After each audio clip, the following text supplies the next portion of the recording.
구독과 좋아요, 알림 설정까지 잊지 마세요. 나의 중드 떡기 리오 신창수.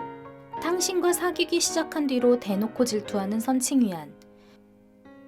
부원들은 연애에 푹 빠져있는 선칭위안에게 달달한 연애에 대해 조언하지만 탕신에게 가까워지는 방법은 어렵기만 하고, 사격 선수권대회 우승으로 국가대표 후보팀에 선출된 선칭위안은 국립훈련센터에 들어갈 기회가 생기지만 탕신이 스토커를 만나는 사건이 터지자 국가대표 후보팀 합류를 거절합니다.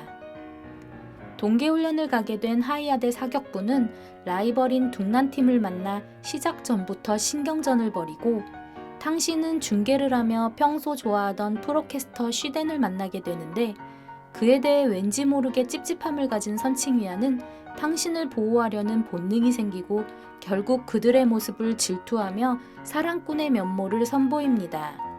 저우주강의 지시로 정다오 미디어 축하연에 회사 대표로 참석하게 된 탕신. 쉬덴에게 공들이고 있는 샤오아이는 두 사람이 만나는 모습을 사진으로 찍어 선칭위안에게 전송하고, 위험함을 느낀 그는 연습도 마다하고 탕신을 찾아가는데, 술자리가 끝난 후 쉬덴이 탕신에게 성추행을 하려는 순간 선칭위안이 나타나 그에게 주먹을 날립니다. 이 일을 알게 된 샤오츠와 저우주강은 선칭위안과 함께 쉬덴을 응징할 방법을 찾고, 선칭위안의 협박에 쉬덴은 중계를 그만두지만 평소 선칭위안에게 앙심을 품고 있던 저우웨를 이용해 그를 무너뜨릴 방법을 찾습니다. 천하이를 자극하는 저우웨.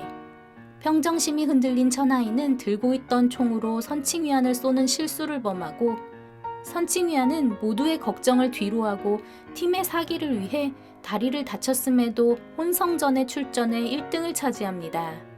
이후 병원에 입원한 선칭위안과 그를 간호하며 조금씩 자신의 트라우마를 극복해 나가는 탕신.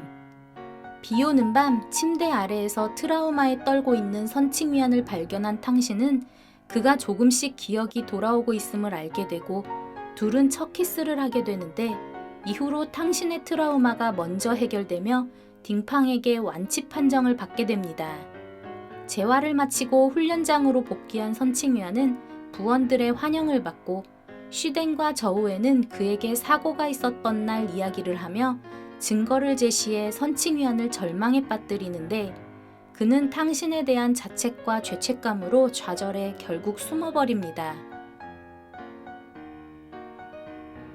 그의 추락을 지켜볼 수 없었던 탕신은 그에게 기억을 찾아주기 위해 과거 사건 현장에 찾아가고, 그녀의 굳건한 믿음과 사랑을 느낀 선칭위안은 다쳤던 마음이 조금씩 열려가는데, 기억을 두려워하지 않게 하기 위해 빅픽처 그린 탕신은 선칭위안을 다시 그곳으로 불러 그의 트라우마를 조금씩 넘어서게 돕습니다.